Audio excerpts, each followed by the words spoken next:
मीही कधीतरी विचार केला, 25 वर्षाची पोरगी मी, किती द्यावं देवाने, नाही का? आम्ही फक्त ज्ञानोबारायांच्या समाधीवर मस्तक ठेवलं. माऊलींनी आम्हाला इतकं मोठं केलं. आज पात्रता नसताना समाज आमच्या चरणावर मस्तक ठेवतो. अजून किती द्यावं, नाही का? नाथबाबा म्हटले, खूप केलं हो तुम्ही.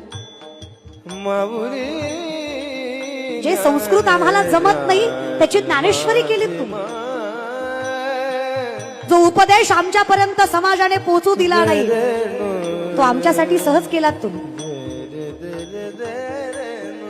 भगवंताने नारायणाने सुद्धा सांगावं, संस्कृत अवघड. तुकोबाराय म्हटले, कुणबियाच्या कुणी जन्मलो जगदीशा, संस्कृत भाषा आम्हा कैसी. आमच्यासाठी नाहीये ती, पण ज्ञानोबांनी आमच्यासाठी केली. शास्त्रवेद घरात आणला, आमच्या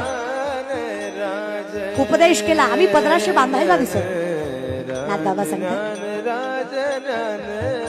खूप केलं तुम्ही.